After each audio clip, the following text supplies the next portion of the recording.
میں چھوٹے چھوٹے دولے من انفق زوجین فی سبیل اللہ نودی من ابواب الجنہ یا عبد اللہ ھذا خیر.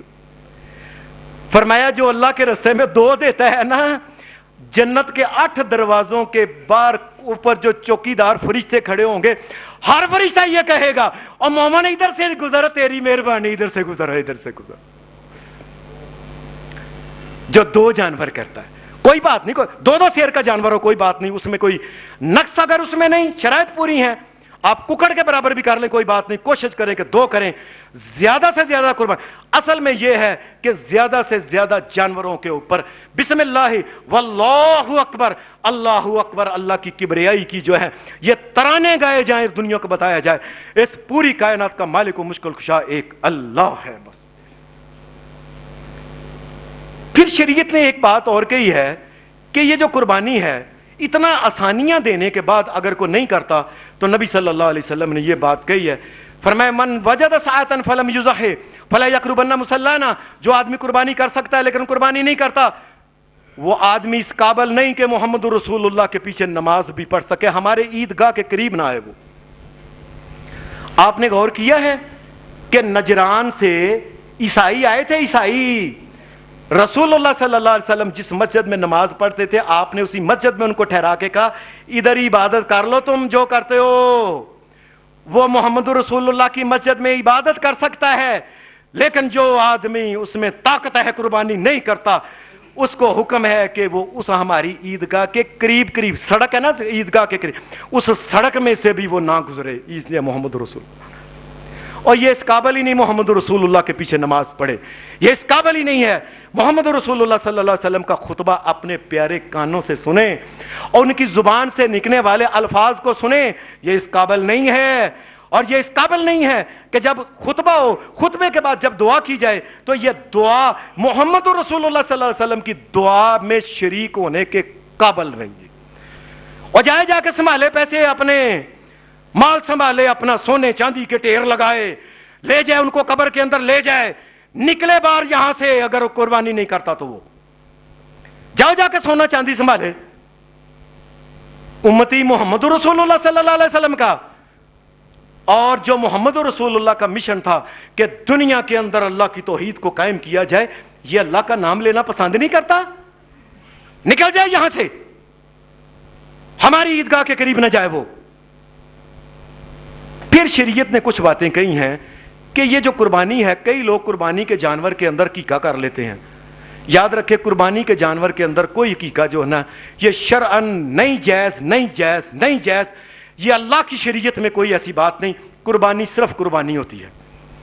دوسری بات یہ ہے اگر کسی کا جانور مر جائے تو شریعت یہ بات کہتی ہے مر گیا نا تو اگر وہ قربانی کر سکتا ہے تو کر لے، نہیں تو اس کے اوپر فرض نہیں کہ مرے قرض اٹھائے ضرور کرے، ایسی کوئی بات نہیں ہے.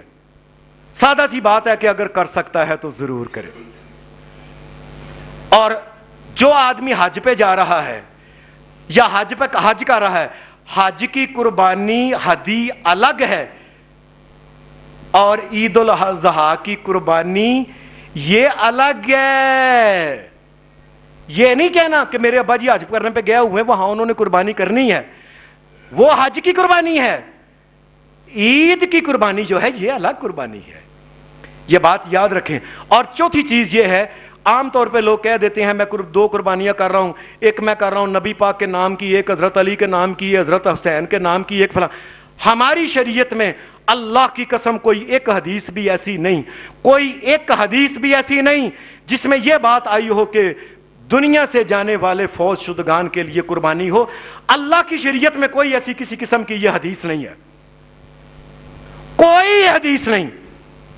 اگر محمد رسول اللہ صلی اللہ علیہ وسلم کی شریعت میں ہوتا، اور وہ لوگ جو زندگی میں اپنے گھر کا جھاڑو دے کے بھی محمد رسول اللہ کے لیے لے آتے تھے، ساری زندگی قربانیاں کرتے رہتے محمد رسول اللہ کے لیے.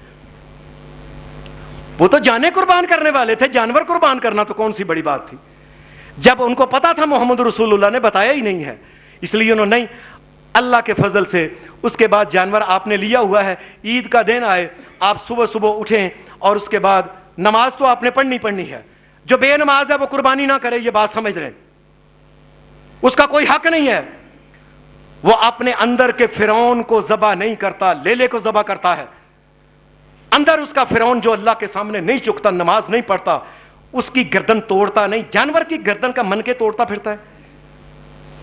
عید کے دن اٹھے، غسل کرے، صاف ستھرے کپڑے پہنے اور خوشبو لگائے، اور بچوں کو، بڑوں کو، تمام عورتوں کو، جس نے عید پڑھنی ہے، جس نے نہیں پڑھنی، جو بیمار ہے، کوئی ایسی کسی کا، تمام کو لے کے گھر سے، جب یہ عید الاضحیٰ ہو تو گھر سے کوئی چیز کھانی نہیں چاہیے. یہ آ کے جب عید کی نماز پڑھ لے تو اس کے بعد وہ کھا سکتا ہے. اور قربانی کرنے کے بعد یہ آدمی اپنے بال وغیرہ جو ہیں یہ ناخن کٹوا سکتا ہے. عیدگاہ کی طرف جب جائے تو یہ تکبیرات پڑھتا ہوا جائے یہاں تک کہ عیدگاہ پہنچ جائے، امام آئے، امام تو تکبیرات ختم ہیں، جاتی دفعہ اور رستہ، آتی دفعہ اور رستہ. یہ رسول اللہ صلی اللہ علیہ وسلم کا ہو. کوشش کرے کہ جلدی سے جلدی قربانی کرے، یہ نہ کرے کہ لے جیو ساڈا یہ جوائی نہیں آیا سی، یہ نہیں کرنا، جوائی آئے گا تو کران گے نا. پھر میں نے ایک آدمی کو چند سال ہوئے، میں نے کہا لیلا تیرا بجی ہے، کل دی عید ہے، اور جوائی نے ملتانوں ہونا سی، یہ آیا نہیں، وہ ٹرے نے. اور یہ قربانی اللہ کے لیے ہے کہ جوائی کے لیے ہے؟ نبی اکرم صلی اللہ علیہ وسلم نے، آپ نے عید کی نماز پڑھائی، خطبہ دیا، خطبے کے بعد دعا کی، دعا کے بعد رسول اللہ نے فرمایا اور لے لے تھے ہی لے وہ اسی جگہ محمد رسول اللہ نے عیدگاہ کے اندر ہی قربانی کر دی. اور جب 100 جانور کیے تھے آپ نے پہلے دن ہی کیے تھے رسول اللہ صلی اللہ علیہ وسلم نے. یہ بات یاد رکھنی ہے کہ کئی لوگ جانور کو لیتے ہیں، اسے وضو کراتے ہیں، یہ اللہ کی شریعت نہیں، یہ ہندوستان کا طریقہ ہے. وہ وضو کراتے ہیں، اس کے بعد جانور کو لٹایا، قبلے منہ کیا، اور وجہت وجہی للذی فطر السماوات والارض حنیفا وما انا من المشرکین ان صلاتي ونسکی ومحیای ومماتی للہ رب العالمین. ایسی کوئی حدیث رسول اللہ کی صحیح نہیں ہے. ایک طریقہ ہے کہ جانور کو لٹایا جائے اور بسم اللہ واللہ اکبر کر کے اس کے چھری پھیر دی جائے، اور چھری اگر عورت چاہے تو عورت بھی چھری پھیر سکتی ہے. یہ بات یاد رکھیں. صحابی جو تھے حضرت ابو موسیٰ اشعری، ان کا پتر نہیں تھا، کوئی تیاں تھیں، تو اپنی بیٹیوں کو کہتے اور پتر ہے تیو ادھر آؤ، جانور پکڑو. ایک دو جو تھی نا وہ ٹانگیں پڑتی، ایک تیسری چوتھی چھری پھیر کے بسم اللہ واللہ اکبر. کئی ایویں مولوی اپنے پاس سے گپ، نہ عورت دا انگلی نہ لگے جانور نو، اس قسم کی چبلا مارتے پھرتے. اور ایک بات یاد رکھنی ہے، جو اونٹ ہے، اونٹ کے لیے شریعت نے کہا ہے اس کو کھڑا رکھو، اور اگلا اس کا پاؤں جو ہے، اگلا کھبا پاؤں، کھبا بایاں، اس کو باندھ لو. باقی کی ٹانگیں بھی بے شک آپ باندھ لو، لیکن وہ کھڑا ہونا چاہیے. اور پھر اس کے بعد اس کو نہر کرنا ہے، بسم اللہ واللہ اکبر کر کے آپ نے اس کو ذبح کرنا ہے. ایک بات یاد رکھنی ہے کہ قربانی جس وقت کرنی ہے، یا قربانی کے بغیر بھی زندگی میں جس وقت کو ذبح کرنا ہے، تو یہ صحیح بخاری کے اندر حدیث ہے، سن لیں. جانور کو آپ نے جتنا اس کا گوشت اوپر ہو وہ سارا گوشت کاٹنا ہے، اس کے بعد جب ہڈی آ جائے تو پھر چھری نہیں پھیرنی. جانور کا من کا نہیں توڑنا، یہ بات سن لیں، من کا نہیں توڑنا، اور حرام مغز نہیں کاٹنا اس کا. ہمارے ہاں تو کسائی فٹافٹ پھاڑ کے تو چھری کے نوک کے ساتھ اندر سے ایسے نکال کے تو فٹافٹ جلدی جی ٹھنڈا جلدی ہو جاتا ہے، اور ٹھنڈا جلدی ہوتا ہے یہ، لیکن یہ طریقہ محمد رسول اللہ کا نہیں ہے صلی اللہ علیہ وسلم. آرام سے جانور آپ نے کر لیا، عید کے دن، عید کی نماز کے بعد آپ نے جانور کیا، اور وہ قربانی کرنے کے بعد آپ واپس آئے، اور اونٹ کو جیسے میں نے کہا کھڑا کر کے اس کو آپ نے نہر کرنا ہے. یہاں ایک بات سنانی ہے، بڑے میں جب بھی بات پڑھتا ہوں اللہم صلی علی محمد وعلی آل محمد، حدیث میں آتا ہے نبی اکرم صلی اللہ علیہ وسلم آپ کے سامنے 5 کے 6 اونٹ لائے گئے کہ اللہ کے رسول ذرا ان کو نہر کر دیں. اونٹوں کو لائن میں کھڑا کیا گیا، یہ سنیں دھیان سے، اونٹوں کو لائن میں کھڑا کیا گیا، اور وہ نہر کرنے کے لیے جب کسی نے آگے آنا تھا نا، اس نے نبی علیہ السلام کو کہا تھا اللہ کے رسول آپ آگے آ کے نا ان کو نہر کر دیں، بسم اللہ واللہ اکبر، بسم اللہ واللہ اکبر.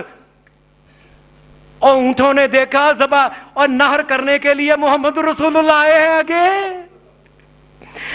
حدیث میں آتا ہے آپ نے فرمایا مجھے ہر جانور پہچانتا ہے میں اللہ کا رسول ہوں. جب آئے آگے نہر کرنے کے لیے محمد رسول اور نیزہ پکڑا 5 اونٹ تھے 6 اور 6 کے 6 اونٹ اپنی گردن آگے آگے کر دیتے کہ پہلے مجھے کر لے پہلے مجھے کر لے محمد رسول اللہ میں تیار ہوں. ہر اونٹ اپنی گردن آگے آگے کرتا تھا محمد رسول اللہ آگے. وہ بھی سوچتے ہوں گے اور دنیا میں محمد رسول اللہ نے کب آنا دوبارہ. نبی اکرم صلی اللہ علیہ وسلم نے پھر وہ باری باری کرتے تھے آپ نے پھر ان کو وہ آگے آگے آگے آگے آگے تو وہ آگے گردن کر دیتا. کسی نے پجر دوڑنے کی کوشش نہیں کی گردن آگے آگے کرتے تھے ان کو. آپ نے کرنے کے بعد آپ نے گوشت کے بارے میں قرآن مجید نے کہا ہے کہ جب جانور جو ہے اس کے بعد اس کے آپ نے یاد رکھنا ہے اس کا منکا نہیں توڑنا اس کی شار اس کی جو یہ حرام مغز ہے یہ نہیں کاٹنا. جب وہ ٹھنڈا ہو جائے اس کے بعد آپ کی مرضی ہے بے شک آپ پیٹ چا کر لیں نہ کر لیں اس کی کچھ کر لیں اس کی پوری ٹانگ اتار لیں گردن اتار لیں کچھ بھی کر لیں تو شریعت میں اس کی کوئی کسی قسم کا کوئی حرج والی بات نہیں. ہمارے تو یہ ہے نا کہ وہ پہلے لٹایا ہوتا ہے اس کے بعد پھر اس کی ٹانگیں کھولتے ہیں اور پیٹ چاک کرنے کے بعد کہتے ہیں وہ کھروڑے ہونلا نہیں تو رحم ہو جائے گا. ایویں اپنے پاس سے گپے مارتے رہتے ہیں لوگ. جب جانور ٹھنڈا ہو گیا بے شک اور نبی علیہ الصلوۃ والسلام نے جب اونٹوں کو کر لیا نا وہ اونٹ زمین پہ پڑے تھے ٹھنڈے ہو گئے. میں صدقے جاؤں محمد رسول اللہ. حدیث میں آتا ہے آپ نے نا صحابی جو حدیث بیان کر رہا ہے وہ کہتا ہے مجھے پتہ نہیں لگا نبی علیہ السلام نے نیوی ہو کے نا نیچے ہو کے ایک صحابی کے کان میں کو بات کہی بس بات کہی. میں نے کہا اس کو جا کے وہ کیا بات کہی رسول اللہ نے اور کہنے لگا اللہ کے رسول صلی اللہ علیہ وسلم نے فرمایا اونٹ ٹھنڈے ہو گئے ہیں اور جاؤ جتوں دل کردا ہے جنہ دل کردا ہے جا کے کٹ کے لے جاؤ. میں صدقے جاؤں محمد. اور ہمارے ہاں یہ ہے کہ ران یہ بیٹی کے لیے یہ گوڈی یہ بیٹی کے لیے فلانا جو ہے بیٹے کے لیے فلانا چاچے کے لیے گردن جو ہے یہ چاچا بڈھا ہے جی اس کے لیے رکھا ہوا ہے اور آندرا اور چھچڑے فلانے یہ غریبوں کے اوپر انہیں اور یہ قربانی اللہ کے لیے کی ہے. قربانی کا گوشت تو یہ ہے کہ قربانی کیا غریبوں جاؤ جتوں مرضی لا کے لے جاؤ. یہ سنت ہے محمد رسول. صاف بات یہ ہے کہ 3 حصے کرنے جانور کی قربانی کے یہ اللہ کی شریعت میں بالکل نہیں ہے. خود کھاؤ جو مانگنے آیا ہے اس کو دو. اور کئی ایسے ہیں ولکانے کانے کا مطلب ہوتا ہے ایسے کئی مسلمان ہوتے ہیں مرنو مر جان کسی کے گھر مانگنے نہیں جاتے بیچارے. کہا اتیمو اوے ان کے گھر پہنچا کے آؤ. یہ لانے نہ لگاؤ لوگوں کی اور ان کو دے کے آؤ ان کے گھر پہنچا کے آؤ. اور نبی اکرم صلی اللہ علیہ وسلم نے فرمایا ایام منا ایام اکل و شرب. فرمایا حاجی جتنے دن منا میں رہتا ہے نا سارے دن قربانی کے ہیں. رات کے وقت کر لے دن کے وقت کر لے عشاء کے بعد کر لے رات کے 12 بجے کر لے جب کر لے. یہ 4 دن ہوتے ہیں. 10 تاریخ کو حاجی جو ہوتا ہے یہ 7 روڑے مارتا ہے 11 کو 21 روڑے مارتا ہے 12 کو 21 روڑے مارتا ہے کنکر جو ہوتے ہیں اللہ اکبر کر کے اور 13 کو پھر 21 70 کنکر محمد رسول اللہ صلی اللہ علیہ وسلم نے مارے تھے 4 دن میں. 7 21 اور 21 63 اور 7 70 4 دن محمد رسول اللہ صلی اللہ علیہ وسلم نے کنکر مارے اور فرمایا جتنے دن منا میں رہتے ہیں تم قربانی کر سکتے ہو. یہ اللہ ہماری قربانیوں کو قبول فرمائے شریعت کے مطابق قربانیاں کرنے کی توفیق عطا فرمائے. وآخر دعوانا الحمدللہ رب العالمین.